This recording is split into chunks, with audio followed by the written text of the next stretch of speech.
Well, hello there, DevCentral community and F5 community. My name's John Wagnon. This is Jason Rahm, and this is DevCentral Connects, where we connect with you, our community. And today we wanted to talk about the vulnerability that has popped up here recently on the Big IP family of products. And we actually had 3 live stream events last week where we talked about the vulnerability, the nature of it, what it is, why it's important, all of that. So I would encourage any and all of you to go back and watch those. Those are recorded. You can find them on LinkedIn or YouTube. And so you can go back and do that. But today we're here for maybe a slightly different reason. So Jason, tell the audience, why are we here today? What are we doing this time? Yeah, so we've talked about the vulnerability. We've covered it at, from soup to nuts ad nauseum. And so we can still address some questions here today. I'm definitely not saying we're not going to talk about that, but we are going to shift gears to, now that we've identified that there is a problem, what do we do about it? How do we go through the process of updating? And so that is what today's show is about. But before we get to what we are going to do, so we've got one of the feedback points that we've gotten across the board from a positive perspective, and we appreciate that, is the way that F5 has really taken ownership of this from the executive level all the way down, and that is certainly true. Again here today. And so with that, we have the privilege of having Ms. Kara Sprague, the Executive Vice President and General Manager, the owner of our Big IP family of offerings, to come and talk to us for just a second to give us a good executive point of view. So Kara, we'll turn it over to you. Thank you. And thank you again to the F5 customers joining us today for this live Q&A on CVE 2020-5902. My name is Kara Sprague. I'm the Executive Vice President and General Manager for Big IP. In a few minutes, I'm going to turn the mic back over to John and Jason, who will be your moderators for this Q&A session, which is going to focus on the software updates offered by F5 to remediate CVE 2020-5902. Now, to clarify, the updates released by F5 on June 30th include a code change to the full Big IP image. Said differently, it's a full ISO release. So there's updates available for each supported Big IP code train, and they include the defect and vulnerability fixes only, meaning there's no major feature changes in these updates. And they should not require a recertification effort or any commercial implication. So deploying this update will, however, require a change window and stopping the traffic going through the Big IP as per the normal process for updating or upgrading your Big IP device. Now, because of the severity of this vulnerability, F5 is recommending that customers immediately apply these latest updates to their Big IP instances. If your Big IP has its TM user interface exposed to the internet and is not running a patched version of the software, it may already be compromised, in which case we advise you to follow your internal incident response procedures. And while you're working to update your Big IPs, you should also limit the external threat by ensuring that there is not any open internet access to the TM user interface, limiting access to TMUI for all users, including your internal users, and applying the latest additional mitigation recommendations that we offer in our security advisory. Now, please note that these additional mitigation recommendations may continue to be updated as we identify new threat vectors or discover additional exploits. Now, we've updated the panel of SMEs today for this Q&A to include Anthony Walker. He's an enterprise network engineer lead from our global support team, in addition to Carlos Hernandez, who is a principal consultant from our professional services team. And they'll be answering questions from customers about applying the updates and sharing some of the most common pitfalls that we're hearing in our support cases. We've kept on our Big IP platform security and vulnerability expert Megazone of the F5 cert, and he's going to answer questions about the vulnerability, as well as Brian McHenry, our Director of Global Solution Architects for Security. We recognize the important role that Big IP plays in delivering and securing your applications, and that remediating this vulnerability may be disruptive to your business. We're here to support you. We have some questions prepared for the team that address the most frequent support calls that we're getting. And while we go through these for you, please also feel free to enter additional questions into the chat window, and we're going to do our best to get to all of them live. But rest assured that if we don't get to your question live, we will follow up and answer all of the questions on DevCentral. And with that, I'm going to pass it back over to John and Jason. Well, thank you so much, Kara. I really appreciate the insight and the perspective that you bring, and just the support that you give to this this entire issue and our entire community. So thank you from all of us to you. And with that, we want to bring on the rock stars, the men who make it all happen, Megazone and Brian McHenry. And guys, for I guess maybe for fear of being too redundant, I did want to go over with this audience kind of the nature of the vulnerability. So I know we've already had the sessions that we had, last week, but maybe we could take just a quick minute. So Megazone, maybe I'll start with you. Give us just a quick overview of the vulnerability, why it's important, and why we need to care about this thing. Okay, so this is it's a very serious vulnerability. It's a critical CVSS score of 10.0. It affects the traffic management user interface, the team UI, or the configuration web GUI, basically, depending on what you call it, on Big IP. It affects all versions of the product except for the recently released fixed versions of code that address this issue.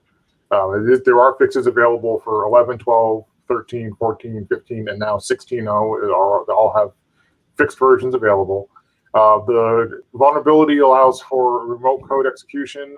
Basically, it can provide root level access to an attacker. So that's pretty serious. Anything root can access on the device, the attacker would have access to. So your digital certificates, passwords, credentials, keys, anything on a compromised device will also be compromised. So we're definitely encouraging our customers to update their software to these fixed versions. And we know that updating can take some time depending on the size of the deployment. So in the meantime, there are mitigations available in the security advisory. We are encouraging those to be applied, as well as we're regularly updating the indications of compromise section of the article as we determine new exploits that are in the wild for unpatched boxes. So customers can check those as well to try to determine if they have an exposed device that might have been compromised. Fantastic. No, it's like you said, it's a serious thing. We want to own this thing. We want to walk through this with our customers, with our community, come alongside you and support you as we all travel this path. So maybe with that, Brian McHenry, who is rocking the DevCentral logo on his shirt. That is some fantastic swag you have on your chest. Jimmy Packets on his chest. That's right. That is bonus points here for the DevCentral crowd. So great job on that. But would there be anything that you would want to maybe add to what Megazone just said to give us a quick overview? Well, it's difficult to add any more value than Megazone, but I will say if many of our customers have been following best practice for years. They've been isolating the dedicated management interface onto a trusted network, in many cases providing strong forms of authentication with third-party servers, Active Directory, LDAP, Radius, maybe even multi-factor. However, if you're going to get bit here somewhere, what we have seen, and what is almost invariably the case, if there's something that you didn't think was internet exposed, it's usually a self IP. So those self IPs, they're great little utilities, right? They give us, they help to enable a routing table on the device. They provide certain types of access. But when you're setting up a self IP for the first time, you'll note that the default setting for port lockdown. So this is where you're going to want to go look into your configurations, go look at that port lockdown setting. Default setting is none. That means that self IP is just there for the routing functions I mentioned. But if you have anything other than none for maybe some other utility type functions, maybe it's the port 4353 for GTM communications. Maybe it's even the web UI, port 443 is exposed. Maybe there's some HA communications enabled on that self IP. In that case, you may have other ports that you're not aware of. And the setting to look for instead of none, that is one that might surprise you if you're not really deeply familiar with some of the inner workings of TMOS, is default. Default enables a whole bunch of ports like the ones that I just mentioned, 4353, 443, all for utility functions of big IPs communicating to one another, as well as maybe some certain management functions. That's what you're going to want to look at. Look at that self IP, see if it's been altered from none. If it's been altered from none, I strongly recommend figure out if anything is actually using the ports that are exposed. Whether for the web UI, maybe the REST API, maybe some HA configurations, a number of other things, and really, go for that default deny posture. Set up a custom, so instead of one of the default settings, like, you definitely don't want all, and let me make sure that I mention that. Definitely, if you see all, just immediately go, at least get to default. My God. If you can't get to none, though, let's try for custom. Okay, let's look at, limit it to just what you need, just those couple, and hopefully just what you need doesn't include 443 or access to the web UI or TMUI as we refer to it in house. I've heard a couple of our customers on social media say, "What's TMUI? Traffic Management User Interface?" And that's just our term for the web GUI. And that's many of us, that's our most familiar way of interacting. I'm an old network engineer from way back in the day, so I'm either on the CLI or I'm in the web GUI. I'm not one of these like one of our favorite DevCentral folks, Sebastian Maniak, who automated everything with Ansible and was able to update something like 40 or 50 devices in the span of 2 days. So I'm not a heavy duty scripter like many of our best DevCentral MVPs. So web UI is really familiar to me. TMUI is really familiar, but in this case, it's one that we want to limit exposure to as much as possible. And those self IPs, you go straight there. That's the first place where you're most likely to be bitten. Well, and I'll say too about the self IPs. I had a football coach back in the day, and it's like, everybody say practice makes perfect. They need to correct you and say, no, perfect practice makes perfect.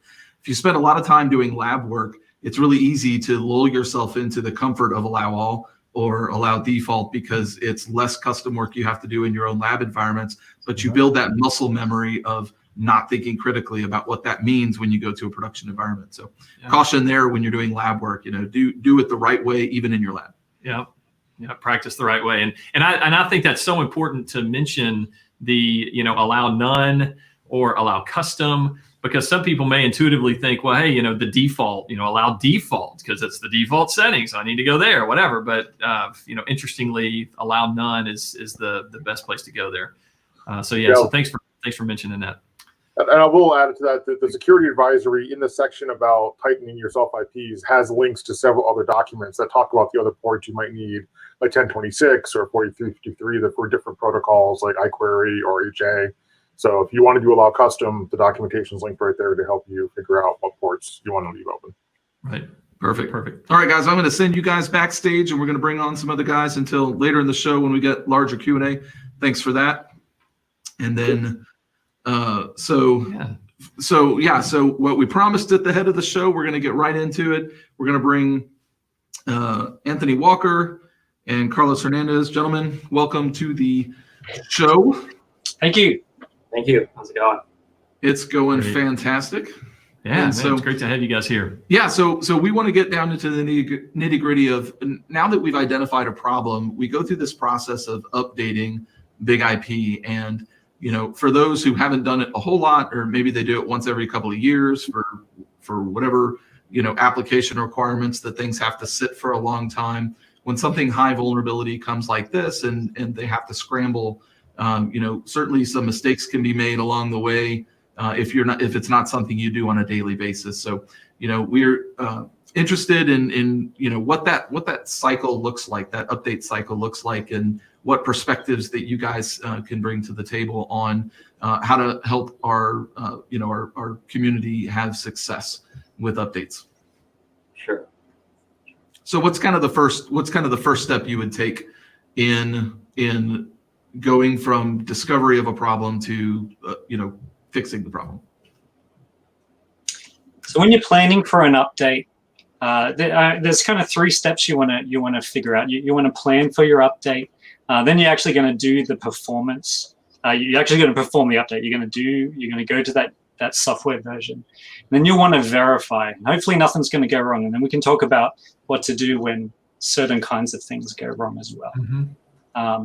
But does it make sense to talk about preparing for the update first? Absolutely. Let's start at the beginning. Absolutely, Anthony. So if you're sitting there, you're like, I need to prepare, which is always a great choice. what does that look like? If I'm sitting there, I got to prepare this update. What do I do? Yeah, it's a good question, and this the preparation might look different if you're just updating to the next point release, which is quite straightforward, compared to like a full major version upgrade to something different. It's going to be that's going to be you're going to want to plan that one out more carefully. Does that make sense? Yeah, it does. The updating just to a point release. This is more of a minor operation, but there's still good preparation to do. I'm going to identify some. I'll probably forget some. Carlos, you just interject. I'll correct you when you go wrong. That's right, Carlos, keeping us honest. So the first step is you can open a proactive SR with support to let them know that you're going to do this update. This is a good idea. What it means is that there's an SR already created that you can upload data to. So this can speed things up if something does go wrong. So you can open up this SR, you let them know what time you're planning on doing this update. And then you can even upload a QKView beforehand so that we have a good baseline of what normal looks like for the big IPs that you're updating. So let's say you got a pair of them. You can open up a proactive SR and then upload a QKView from each of those big IPs to iHealth, and it's there. So if something goes wrong, you've already got a baseline of the system in a good state on the former version. So that puts you in a good spot, and it speeds things along too. Instead of having to open a new ticket, there's one already open that you can kind of call in on. It speeds things along because often updates are done in maintenance windows. Maintenance windows are only going to go for a certain amount of time. They have to end. So having things prepared beforehand, I'm sure everyone recognizes is a wise idea. Right. Yeah, I actually did that in my customer days when I was way back in the day. We had a lot of devices, and we would do upgrades in some environments. Sometimes it was 15, 20 devices. And so having that comfort from the support organization that all my data was on the ready, just in case, was a good thing.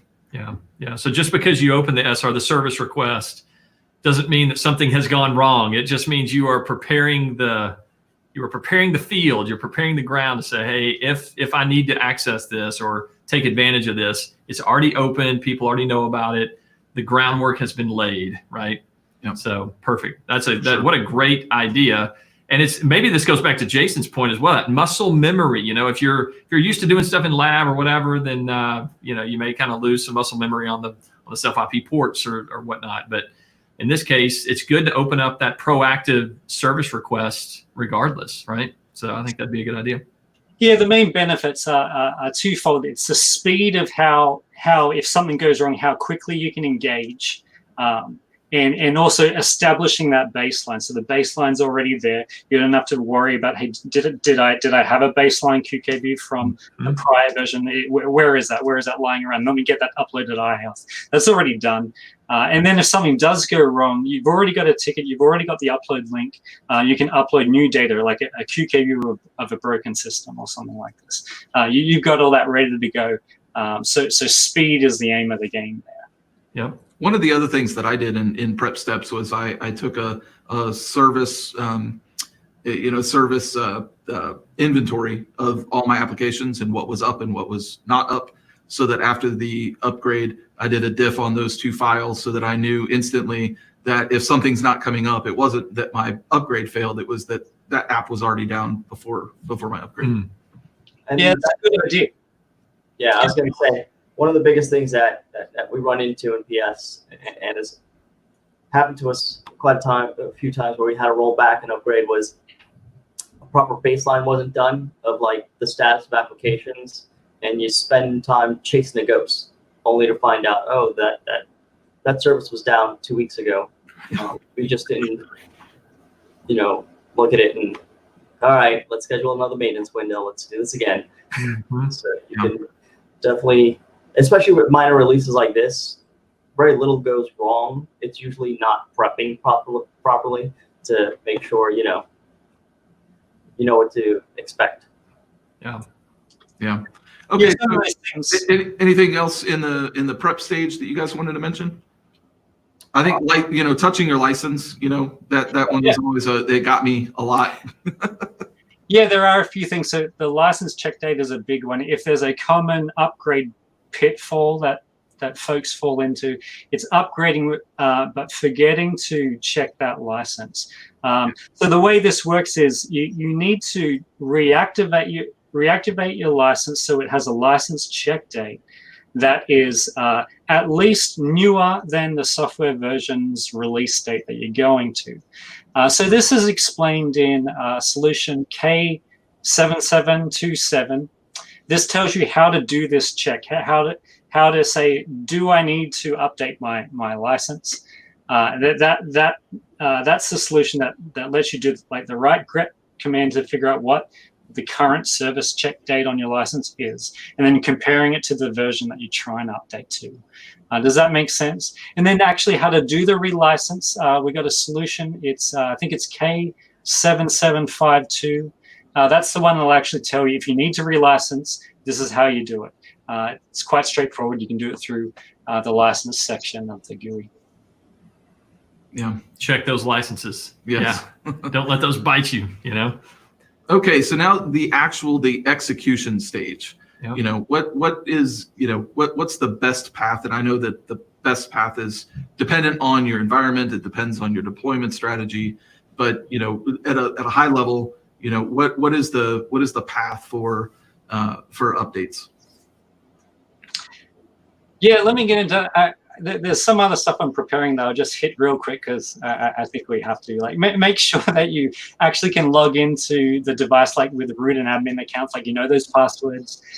Console access is a really nice thing to have handy. If things go wrong and you can't access the device, it's great if you have console access to do it. You can do console through like a serial console server or through the AOM. You can have a network connection to the AOM and then console into the box. For vCMP, if you can get from the host, even an SSH session to the host, there's a vConsole utility, and you can console into the VMs of the guests.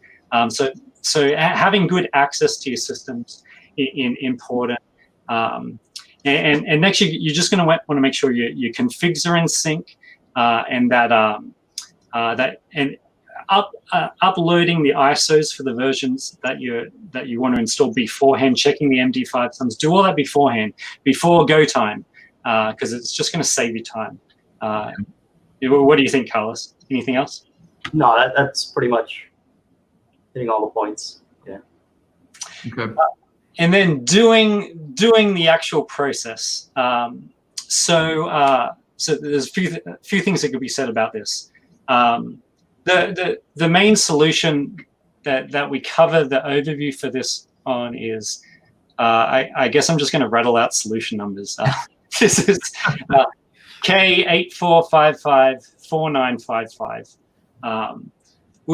The procedure can change a little bit depending on if you're updating like just a regular HA pair, or if you've got something different, like your big IP DNS deployment or things like this. Let's say it's just a regular HA pair. You're going to upgrade the standby first. I think a lot of our customers have done this sort of thing before. You upgrade the standby first. It's a good idea if you use the automatic configuration sync feature, and not everyone does it. This is the feature that if you make any configuration change on your big IP, if you're doing it manually, you'd have to config sync manually for that to go over to the peer box. But there's a feature to say that any configuration change would be synced automatically. If you have that feature turned on, it's probably wise to disable it for the upgrade and to re-enable it after the upgrade's successsul. And then you do the upgrade. This can happen in the GUI to install to a new an alternate boot location, or it can be done through TMSH. And when it's done, when it's installing, it will take some time, and you can check the status of it as it's going. TMSH shows this software as the command to look at the status of all the boot volumes, and including any ones that are currently installing. Does that make sense? Yeah. Yeah, absolutely. And there's a two-step, right? You're applying the image, and then that part is separate from then actually maybe the boot image where you're actually going to boot into it. So you can update and still be outside of your maintenance window as long as you have good lockout procedures to not have config come in after you've done your update, and so that when you power cycle, you don't miss those config applications. Yeah, if that fits with how customers do this sort of thing, what they're able to do without a maintenance window, you could do this. You could be on the standby box and actually at least do the installation part without the reboot prior to a maintenance window. I guess that just depends on what you're allowed to do It's procedure dependent on your organization for sure. But yeah, you can do the installation of it and wait to boot into the new volume. And, I mean, it's, from a technical point of view, that should be pretty safe to do on the standby device. Yeah. Okay. But the recommendation was you would not do that on the active device. I think that's a little bit too risky than you need to be. I think you should do it on a standby device. That's the best practice I would do. Yeah. Okay. Yeah, it's good to know because I did not follow that best practice. That's what I'm trying to say. It's fine. The issue is if you haven't, I would think if you're having sort of some kind of CPU problems, or you're running out of CPU on an active device, you don't want to give it one more thing to have to do. Or if you're having lots of disk access stuff on an active, you want to. It's prudent to do this stuff on the standby system. Yeah, that's fair. I understand. We had very strict limitations on how high CPU and memory could go before we would get more or bigger boxes. But yeah, that's a fair point. Yeah. Okay. So anything more in the actual update section, or do you want to move on to verification? Anything more on the updates? So there's a few considerations for different kinds of feature modules and things like this. So if you're running Big IP DNS, when you do, we have a solution on this one too. But the long and the short of it is you want to disable synchronization for your sync group.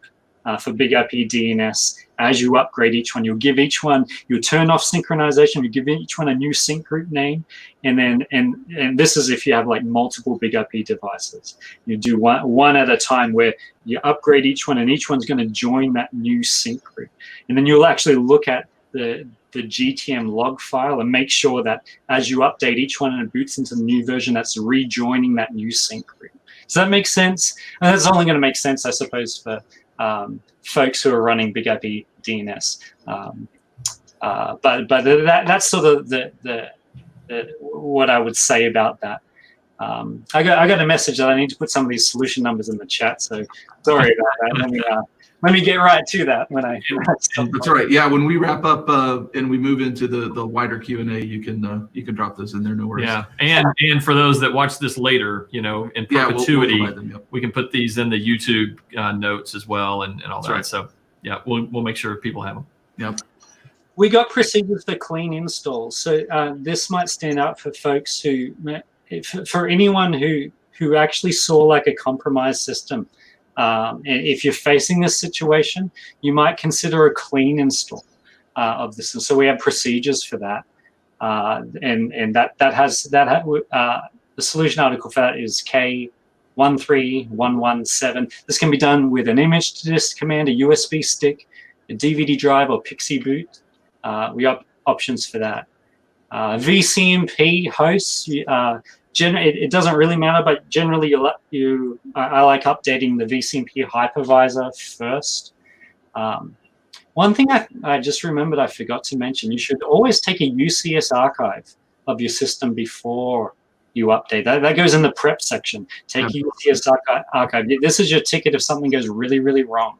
You want that UCS archive. You want it transferred off of the Big IP onto your laptop or somewhere that's so that's both on the Big IP and off of it in case something really goes wrong. And for VCMP deployments, you want to get a UCS archive for the hypervisor and any of those guests that you want to update to. Does that make sense? Yep. Yep, absolutely. Yeah, and you talk about the clean install and making sure that whatever you're reinstalling isn't already impacted.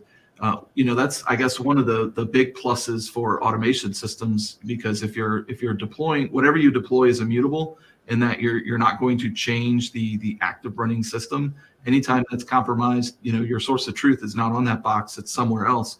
So you use the automation tool chain to deploy and set up your services and all your telemetry, and then you don't have to worry about the box itself being compromised. I mean, you still want to worry about it, but if it is compromised, it's you get rid of that and you deploy new. Mm-hmm.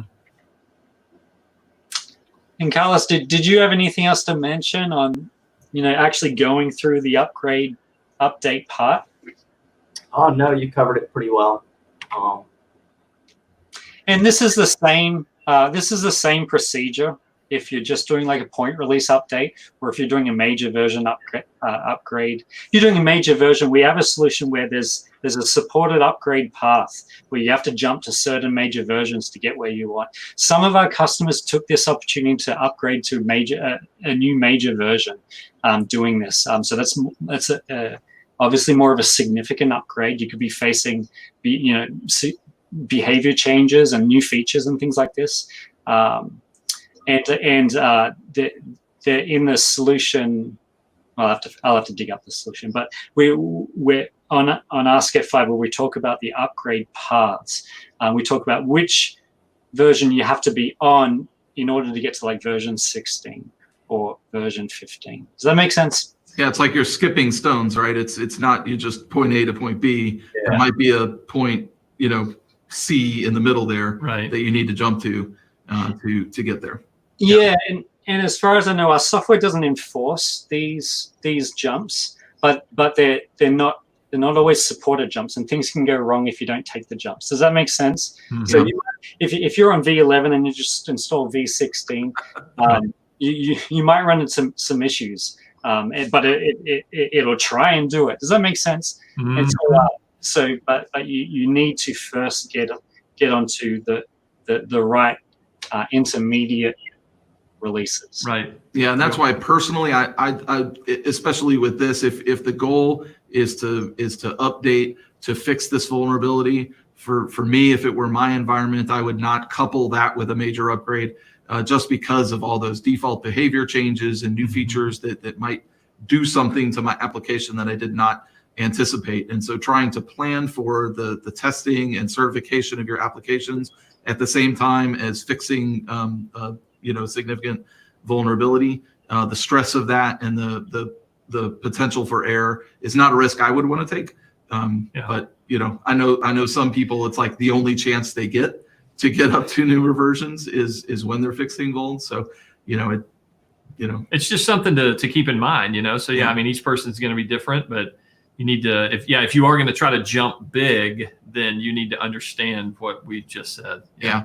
And that's another thing with default behaviors, I guess, and this is just not necessarily an upgrade thing or an update thing, but a how you configure your devices. If you always use default profiles, when you update to new versions and the defaults change, if you don't have custom profiles for that, then you're susceptible to whatever those defaults are. So I always try and fully customize profiles when I have when I'm deploying an application. That way, when the update happens, all of my customized options are maintained going forward. Yeah. Makes sense. Yeah. All right, verification. Let's bring this home, and then we'll move on to get into some comments. Yeah, we'll get into some problems with updates and upgrades, and then how we do that, and some troubleshooting techniques, and we'll bring Brian and MZ back in for that section. So verification, what do you got for us? Carlos, did you want to speak to this first, and I'll fill in after? Sure. Verification, you first bring up the box, and if you kind of like did what you said before, take a look, make sure all the pool members that were up and healthy before come up and healthy. Your next step's going to want to be is if you lined up any user acceptance testing, any that should go through, right? Kick that off as soon as possible because that could take a while. And while that's happening, right, you start looking at the logs because while like nothing might jump out, you might want to start looking at your logs to make sure that there's no errors popping up, looking at the system log, looking at the LTM log, make sure everything loaded properly. Yeah. Yeah, you're really trying to answer the question: is my traffic healthy? Am I running into errors? This is sort of the goal of the verification. You want to see if the config is loaded correctly. You can run the command like tmsh show sys mcp-state. That will tell you if MCP thinks that the configuration is loaded successfully. As Carlos said, you're going to want to make sure your VIPs are up, your pool members are up. You're going to want to test like critical applications. And this comes back to sort of knowing what good looks like on your previous version of software, having some idea of what were the pool members up on the previous version of software. What was your traffic patterns on the previous version? I like pulling up the performance graphs. When I finally verify, I update a standby box. I now fail over to it. I'm going to look at those performance graphs. I'm going to see if the throughput is what it should be given the time of day it is. Do I see a similar number of active connections? If the throughput looks super low, maybe something's wrong. Well, why is the throughput so? Are my applications down? Having someone who knows how to test those applications is a really sound thing to have. Yeah, and doing the not only just application functionality testing, but also application performance testing to make sure that maybe profile behaviors didn't slow things down or anything. Yeah.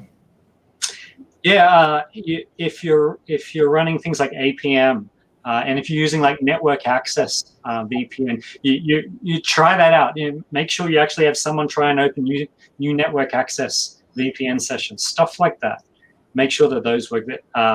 Those are some of the considerations. If you've got Big IP DNS, go through the GTM log and make sure that each of them have rejoined the new sync group.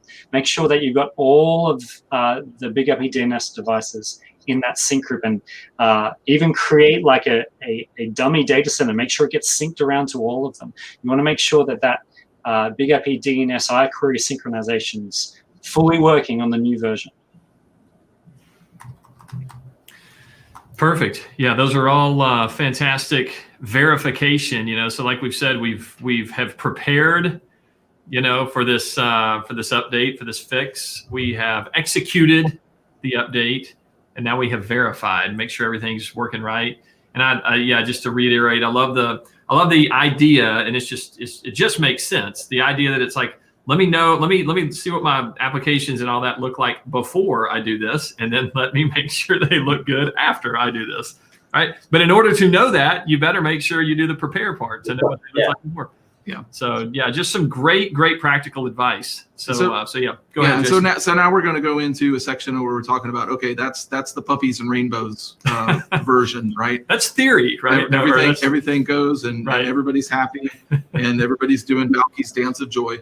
But what happens when things don't go so great? And so we're going to just kind of talk about maybe some things that don't go well, and what are some of the common things that don't go well, and what are some of the the gotchas that happen that are common, and how do we fix them? How do we solve those?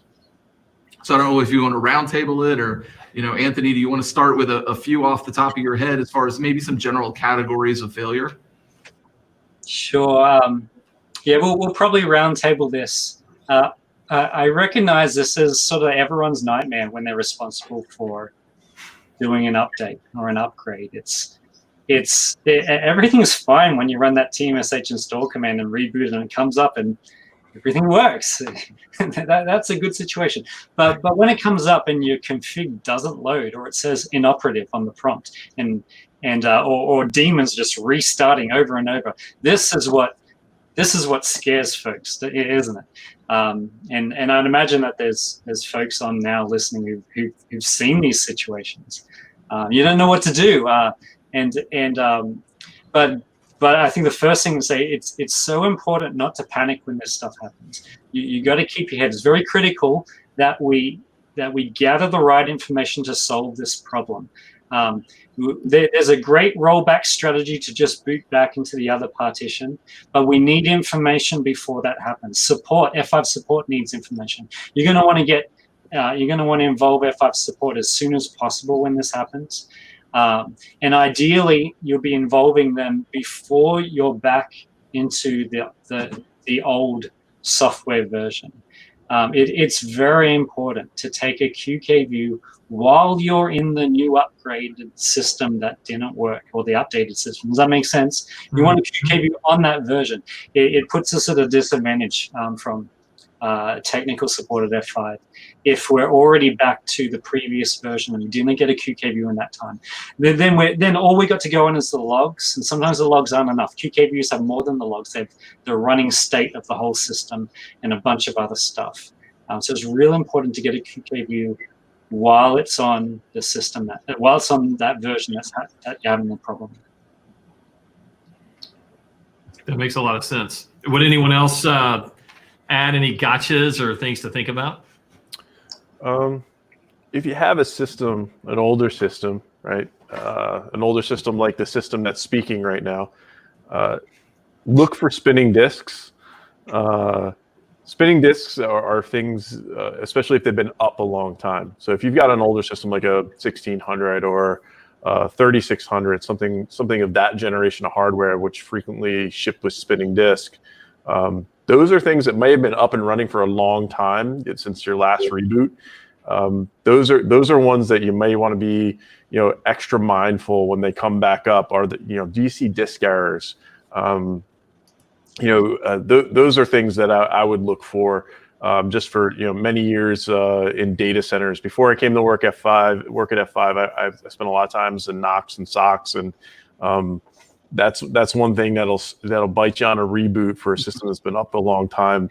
More times than you think is a spinning disk that just doesn't want to come back after it's been hot and spinning. Those platters been hot and spinning for a number of years in cases, and then when they get a chance to finally spin down on that reboot, they'll have some errors. They might even seize up. That's a really catastrophic kind of scenario, but certainly something to think about if you've had a system with spinning disks that's been up and running a long time, or other mechanical things like fans and things like that can fail on a reboot when a system's been up for long periods of time.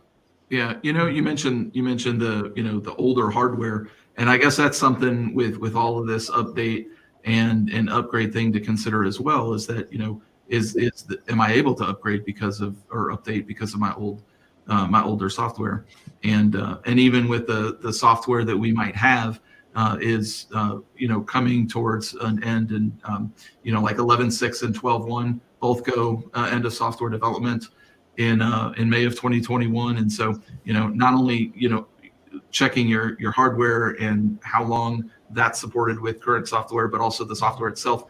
Where am I, and what are my future paths?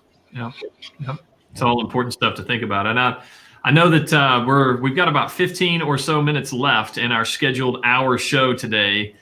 Time flies when you're having this much fun with these great people. But we want to get to the viewer comments and questions. So maybe we can kind of pull a couple of those up. Yeah, let's jump to that, and then we can revisit if we get through questions for sure. So why don't we start with Mohammed Adel here? Anybody want to jump on that? Yeah, we're going to update to a major version. Need to upgrade first, middle versions. Yeah, so this is kind of what we were talking about before, right? Maybe those skipping steps or whatever. But I'll jump in, I guess. You want to take a look at there's upgrade guidance with each version that comes out, because there are some versions, if you're going from like 11 to 15. You're probably going to have to stop in the middle. So it depends on what version you're upgrading from and to. Look at the release notes, the guidance for that release, the upgrade guidance that's provided. And if you do have to stop, you generally are not going to be able to keep stacking installs on each other and then finally boot into it. You will have to go to a middle version, boot to that version, because there are conversion scripts and things. The reason you have to stop in the middle generally is that there's going to be a script that runs the first time it boots in that new version that will update the configuration to be read by that new version. So if you try to stack installs on each other, I don't think it's even going to let you do it. But if you tried, you'd probably end up breaking the configuration. So check out the guidance. It's hard to say. If you're going from 14 to 15, I think you have to clean upgrade. If you're going from 11 to 14, I think you have to stop at 12. So there's some requirements in there. That might be one of those common upgrade scenarios in that my config didn't load. Yeah. And another thing, a minor detail when you're doing those middle version type upgrades where you have a path that you have to walk through, something that can bite you sometimes, especially if you had a device for a while, is an accumulation of ISOs on the disk from series of upgrades over time. You can actually run out of space on the disk as you're hopping from version to version. All of a sudden, you have all these ISOs stored on the disk that you've been using to upgrade. And if you haven't been pruning those regularly over time, I would say, when you get started in that process, Mohammed, and anybody else going down this path, what I would say is, hey, before you get started, make sure that you've cleaned out any stale ISOs that you're not going to need to roll back to or anything like that, just so that you have all the disk space you need to kind of walk through these middle version upgrades. Another thing speaking of house cleaning, it's a good time to also clean up house cleaning on your configuration, cleaning up old certificates, cleaning up old iRules, because those could also cause problems especially during major upgrades and hops like this. You will take the time, take advantage of the time, and clean those up. Clean up those artifacts that are no longer needed. The less you have, the easier it'll go for your upgrade. Yeah, and there are a lot of refactors between like 11.6 and 16. There's so much you can refactor in iRules, or even in some cases toss the iRules and use local traffic policies. Mm-hmm. And that's something iHealth can help with too. If you load things in iHealth, it will one of the heuristics it'll call out unused config elements. If you have dead config stuff, iHealth will call out a lot of that stuff to let you know, like, hey, I've got all these config objects that aren't being used anywhere. Yeah. Yep. Okay, from top of the queue, from very first question from Moses. So can you go through the manual reactivation process? Anybody want to jump on that? Can I assume this is the reactivation of the license? I can't think of I would guess so, yeah. Yeah, I think it's solution K7752 has how to do this. I think it has how to do it manually as well. There's a command that spits out what's called the dossier of the device, and you can reach this through the GUI. I think there's a screen that says, do you want to do it automatically or manually? Mm-hmm. Just select manually, it'll give you this dossier. Then you go to our licensing server and you put it in. You can print out the dossier on the command line too. I think the command is get_dossier. And you'll have to feed it a registration key. I think that's that's the gist of it. I don't have the steps in my mind one by one ready for you, but it's this solution article, which is K7752. Yeah, pretty straightforward. Anthony, I love the fact that I just feel like you have memorized every K article there is, man. I just you don't even need Google. Just say, Anthony, what's the number? You got it. It's careful preparation is what's going on. I love it. You prepared, just like we said we need to do, right? You prepared. This was answered in the chat, but I think it's important to call out in case somebody's not following the chat. Is MZ, you've answered this before on previous calls, but can you address that real quick? Certainly. Our recommendation, strong recommendation to all customers, is to upgrade to a fixed version of the software. The mitigations that are provided in the security advisory at this time address all known, and that's the important qualification, attack vectors against this vulnerability. For those who've been playing along at home, we had to update that twice last week because new attack vectors had emerged. Since last Wednesday, it's been solid, and we are not aware at this point in time of any new attack vectors that are bypasses. However, it happened twice already, right? So the mitigations are always meant to be temporary, to buy time for those who can't apply the new software, rapidly. So everyone should eventually, as soon as possible, really update to the new software. The mitigations are there to help protect the systems while you're trying to get to that, get a change window open and that kind of thing. But don't just mitigate and expect to be safe. And I'll add, if you read the security advisory, there were 2 attack vectors here: unauthenticated attackers, which is random people with no normal access to the big IP, and authenticated attackers, people who might have a low privileged account on the big IP, who can then use this vulnerability to do a privilege escalation attack and get root level access. The mitigations do nothing to stop the authenticated attackers. Only the software upgrade helps with authenticated, the insider threat. So the mitigations help with the unauthenticated aspect, but to really fully mitigate this, to really fully fix this, you have to go to new software. Yeah. Okay, and Mohammed Salah also, same question. Thank you for asking, and hopefully MZ's excellent answer was good enough for that. We have another question here. What's the best way? Upgrade manually or via Big IQ? Any cons in either method over each other? I think I'll take that. There's really no con that I can think of off the top of my head to using Big IQ, unless you're just one of those folks that loves to feel like you're touching the target device and verifying things right along as they go. The biggest advantage to using Big IQ is if you have a large fleet, and in my mind, the large fleet of Big IPs is anything more than 2.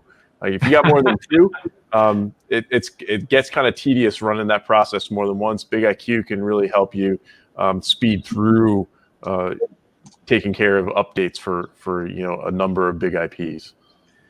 Yeah, personally, I like when I'm learning something, whether it's a software application or a device, I like to do everything manually because I like to understand the system I'm using. But once I understand the system, absolutely, I want to automate all the boring stuff. Yeah. Yep. And Kyle Oliver in the chat, I want to mention, has linked some of the great Big IQ videos. If you haven't seen, it links not only updating the Big IP with the latest point release that's fixed, but also how to run some of the scripts for the workarounds at scale. And that's something that not many people may know, is that Big IQ can actually help you automate those workaround scripts for mitigating while you're waiting for the change window. So Big IQ's got some capabilities. Kyle's been kind enough to link the videos to show you just how to do it. Mm-hmm. We have a question here also from Moses. When changing the boot location, should you choose the option load configuration? So that's kind of a double-edged sword. If you're doing a normal update, I would say absolutely, because you want to have that configuration. However, if you're concerned that you might be compromised, I would do clean install instead of loading the configuration that might be compromised. Anybody else want to add to that? Yeah, just trying to make sure I understand the question. I mean, it sounds like I'm interpreting this as when installing to a new boot location, are you going to install the configuration as Correct. you install that software? Is that how I should understand this? Yeah, that's how I understand it. If we're wrong, Moses, correct us, and we'll address your question. But yeah, that's how I'm interpreting that. I mean, speaking outside the vulnerability, if you're worried about a compromise, I think I'd go down the clean install route and installing some known kind of trusted version of the configuration that you've kind of gone over.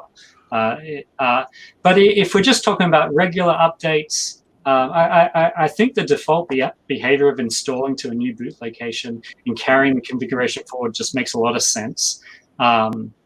I would only be not doing that if I have sort of some good reason to not do that. I think I don't even know what kind of reason that maybe Carlos or someone else would know some situations where that might work. The only one that comes to mind is if the installation was failing for some reason, maybe it was hanging, it would never get to 100% or failed with some error. There are some failure scenarios where it fails is in the saving the config and the transferring to the new location. So just one data point would be like if you might say, hey, well, let me try and install this software but not carry forward the configuration. See if it succeeds. See, that might say, hey, maybe the problem in this is in the saving of this config or the loading of a UCS file after the fact. You're definitely going to want to look at the log files for this. And just to understand if your system's able to save a UCS file and load a UCS file, that could help maybe flush out a problem. Maybe there's some problem with the configuration that will get flushed out that way. Does that make sense what I'm saying? Yep, totally. Yeah, I would add that you mentioned compromised systems. Like our strong recommendation in the security advisory and just in general, have you have a system that's compromised, is a clean install from external media. USB something. Don't do an in-place upgrade, because if there has been a compromise, you don't know what's been left on that device, what kind of software has been trojaned. It's always better to nuke it from orbit. It's the only way to be sure. So to start with a clean install, and then when it was said, if you do restore from UCS, you definitely want to do it from one that you have absolute confidence in is not a compromised UCS. It wasn't backup taken from the box after the compromise, or you're back where you started from. Yeah. All right, we got a question specific to APM on upgrades. Is there a special consideration during upgrade? Is this correct?